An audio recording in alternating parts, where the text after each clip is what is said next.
Imagina vivir en un lugar tan diferente que parece salido de una película. Pues sí, existen islas así, remotas, excéntricas, con costumbres inesperadas e historias que dejan a cualquiera con la boca abierta. Cada una tiene un detalle más extraño que el otro, y es imposible no sentir curiosidad por saber cómo vive esta gente. Y eso es exactamente lo que vas a ver aquí hoy. Casi nadie imagina que, en medio de la bahía de Bengala, existe un pedazo de tierra donde el tiempo simplemente no avanzó. La isla Sentinela del Norte sigue siendo el hogar de un pueblo que rechaza cualquier aproximación desde hace miles de años. Los sentineleses viven allí en aislamiento total. Son descendientes de grupos humanos muy antiguos, que según los investigadores, llegaron a la isla hace más de 60.000 años y nunca se fueron. Su rutina se mantiene casi igual a la época en que las herramientas de piedra eran una novedad. Cazan, recolectan alimentos y fabrican armas simples, hechas de madera y rocas. Nada de agricultura, nada de tecnología, nada de intercambios con el mundo exterior. Por eso la isla se convirtió en un límite prohibido. Cualquier aproximación es recibida con agresiones y flechas. Esto ya fue relatado desde los primeros navegantes árabes y chinos y también por exploradores europeos como Marco Polo, que describió a la tribu como extremadamente hostil. Los pocos contactos pacíficos registrados ocurrieron en los años 90, cuando un equipo indio consiguió ofrecer regalos durante algunos minutos. Después de eso, silencio total otra vez. En 2004, un sobrevuelo realizado después del tsunami terminó con el helicóptero siendo atacado. En 2006, dos pescadores que se quedaron dormidos en la barca y se acercaron demasiado a la playa fueron asesinados. Hasta hoy nadie conoce su lengua, sus rituales ni su forma de organización. Ni siquiera se sabe con exactitud cuántos son. Ese aislamiento extremo también funciona como protección. Un simple resfriado podría devastarlos. Por eso, la India mantiene una distancia obligatoria de 5 kilómetros alrededor de la isla. Al final de cuentas, los sentineleses muestran que todavía existe un grupo que eligió permanecer invisible, y quizás sea justamente eso lo que garantizó su supervivencia hasta ahora. En medio del Atlántico existe una ciudad tan remota que encontrarla en el mapa ya es un desafío. Edimburgo de los Siete Mares se encuentra en el archipiélago de Tristán da Cunha, a más de 3.000 kilómetros de América del Sur y casi 3.000 de África, literalmente un punto verde aislado en el océano. La isla fue registrada en el año 1506 y llegar hasta allí sigue siendo difícil. La jornada comienza en Ciudad del Cabo, en Sudáfrica, y continúa en un barco que tarda de 6 a 7 días hasta el archipiélago. No hay aeropuerto y el Reino Unido controla rigurosamente la entrada de visitantes. Son solo 10 viajes al año, con 12 personas en cada uno, a un costo de cerca de $10.000 estadounidenses por asiento. Cuando el barco se aproxima, es necesario cambiar de embarcación, porque la isla no tiene puerto. Allí, la rutina cambia por completo. No existen hoteles. Los turistas se alojan en casas de los habitantes por alrededor de $70 con las comidas incluidas. La ciudad tiene un único bar, energía suministrada por generadores e internet en una computadora antigua. El mercado también es el único, y los pedidos tardan cerca de un mes en llegar. Aún así, casi 300 personas viven allí, descendientes de las 15 familias que llegaron en el siglo XIX, sosteniéndose de la pesca y de la agricultura. No hay registros de crímenes violentos. Aislada y sencilla, Edimburgo de los Siete Mares ofrece algo raro, paz absoluta y la sensación de estar realmente lejos de todo. Entre los lugares que parecen otro planeta, Socotra siempre aparece en los primeros puestos, y con razón. En el noroeste del Océano Índico, la isla combina silencio, aislamiento y paisajes que parecen inventados. Sus primeros habitantes llegaron posiblemente en el siglo I, y solo alrededor del año 1500 los exploradores registraron el lugar. Hoy, perteneciente a Yemen, sigue distante del resto del mundo. El destaque está en la vegetación. Entre más de 800 especies, muchas solo existen allí. La icónica árbol sangre de dragón, el árbol pepino, de forma curiosa, y la rosa del desierto crean escenarios dignos de fantasía. La vida marina también sorprende. Cientos de especies de peces y diversos tipos de corales, algunos exclusivos de la región. Para investigadores y aventureros, es un verdadero laboratorio natural. El terreno cambia todo el tiempo, con montañas de caliza, zonas áridas y playas de mar azul intenso, resultado del aislamiento y de la variedad de climas. En 2008, la Organización de de las Naciones Unidas para la Educación, la Ciencia y la Cultura declaró a Socotra Patrimonio Mundial. Cerca de 50.000 personas viven en la isla, preservando el idioma socotri, tradiciones antiguas y una fuerte cultura poética. Difícil y poco cómoda de visitar, Socotra recompensa a quien llega hasta allí con la sensación de encontrar uno de los últimos rincones realmente intactos del planeta.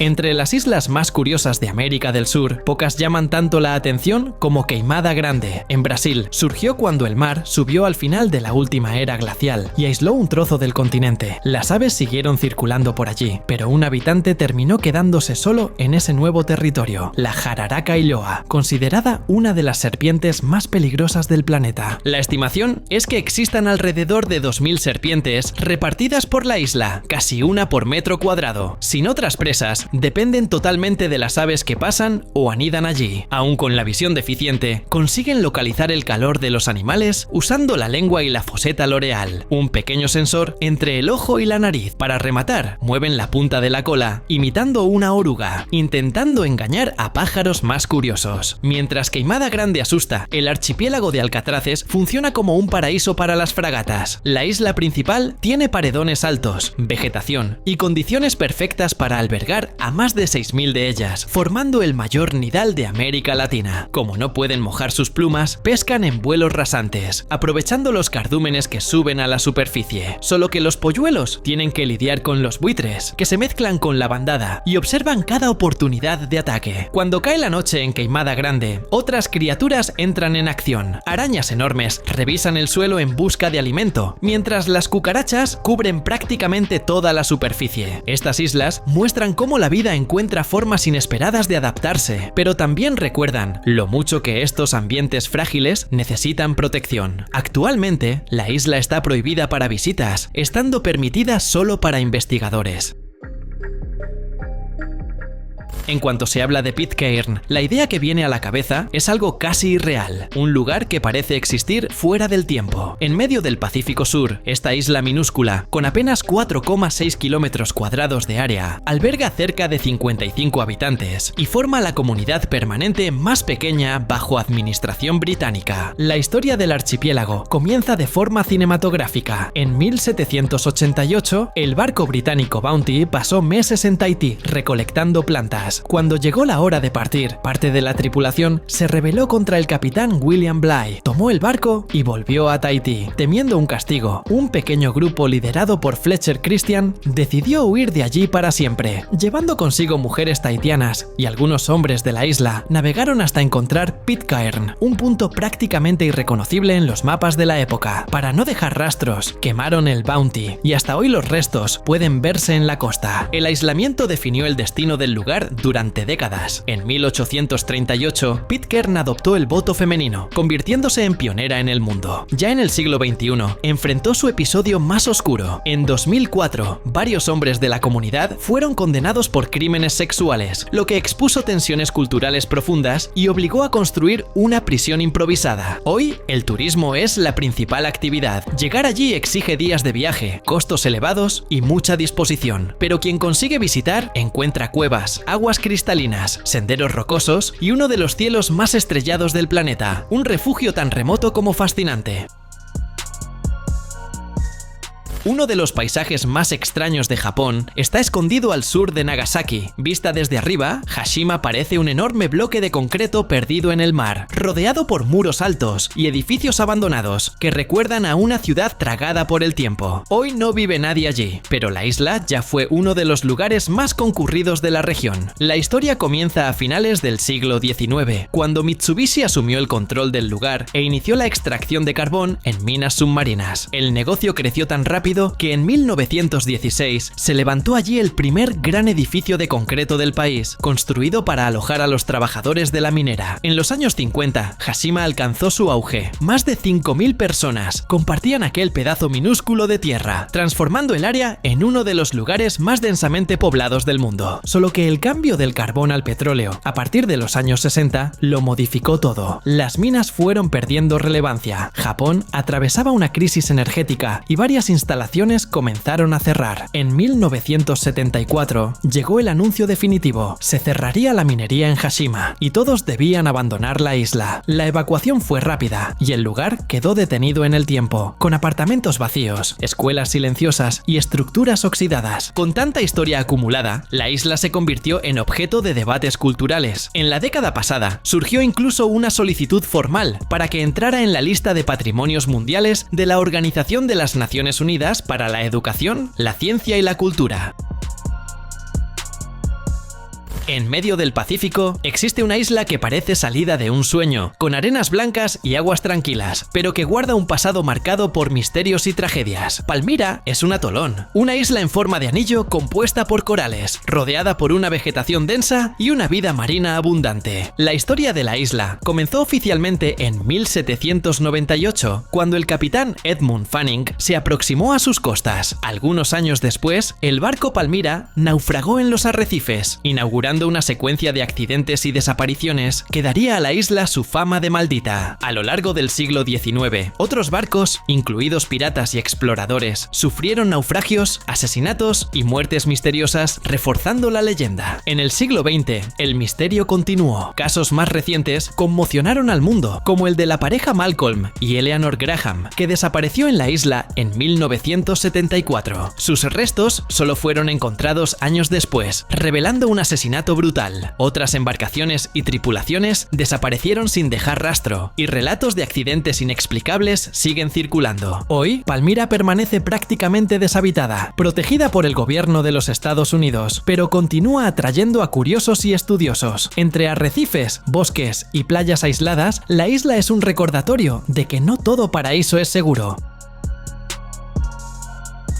En el extremo del Pacífico Sur existe un lugar donde el tiempo parece haberse detenido, la isla de Niue, conocida como la Isla del Pasado. Niue es el mayor atolón de coral elevado del mundo, con acantilados imponentes, cuevas costeras y piscinas naturales de aguas cristalinas. No hay ríos ni lagos, toda el agua proviene de la lluvia o de acuíferos subterráneos, dejando el mar alrededor increíblemente transparente. La capital, Alofi, es pequeña y tranquila, con poco más de 2000 habitantes, divididos entre Alofi Norte y Alofi Sur, sin semáforos ni tráfico intenso. La historia de la isla está marcada por la resistencia y la autonomía. Pueblos de Samoa y Tonga llegaron alrededor del año 900, y solo en 1774 fue avistada por James Cook, que desistió de desembarcar ante la recepción hostil de los nativos. Misioneros cristianos llegaron en 1846, y la isla mantuvo un fuerte vínculo religioso. La autonomía política se conquistó en 1974, manteniendo una relación de apoyo con Nueva Zelanda. Niue se sostiene con el turismo, la agricultura, la pesca y la ayuda externa. Entre sus curiosidades, alberga la única prisión al lado de un campo de golf y ya recibió visitantes poco comunes, como un elefante, además del famoso pato Trevor, que fue considerado el pato más solitario del mundo por ser el único de su especie en la isla. Además, fue pionera en ofrecer internet inalámbrica gratuita para todos los habitantes, reforzando su carácter moderno, incluso en un escenario aparentemente intacto.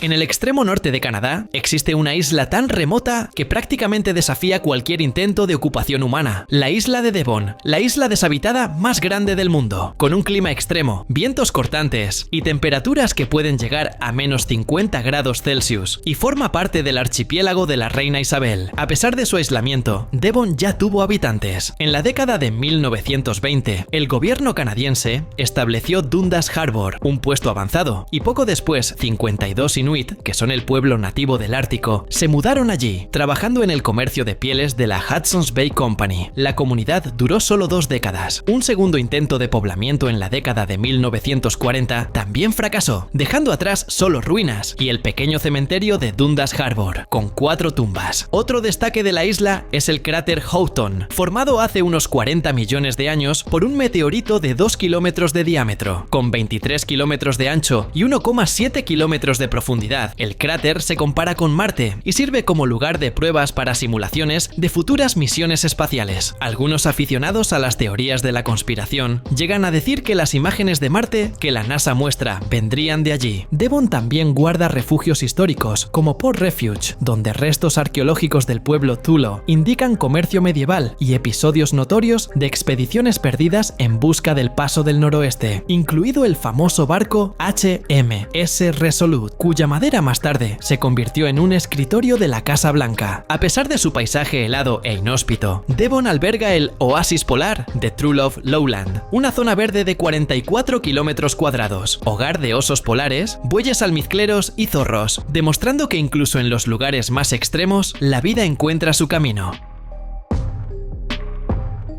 Esta es otra isla con un pasado sombrío. Este lugar es un pedacito de tierra perdido en medio del Pacífico, a más de 1000 kilómetros de la costa de México, rodeado de arrecifes y con poco más de 6 kilómetros cuadrados de tierra firme. A pesar de ser pequeña, la isla ya fue escenario de disputas internacionales e historias que parecen de película. En el siglo XVI, navegantes españoles pasaron por allí, pero nadie se estableció. Siglos después, México y Francia discutían por la posesión, mientras empresas extranjeras intentaban explotar el guano acumulado por las aves marinas. Este fertilizante era muy valioso en el siglo XIX y llevar trabajadores a aquella isla remota era una tarea casi imposible. Los barcos enfrentaban tormentas, la logística era complicada y vivir allí exigía paciencia y resistencia. En 1913, un capitán mexicano llegó con su familia y algunos soldados, asumiendo un pequeño asentamiento, pero la soledad, la escasez de alimentos y los largos periodos sin suministros hicieron la vida extremadamente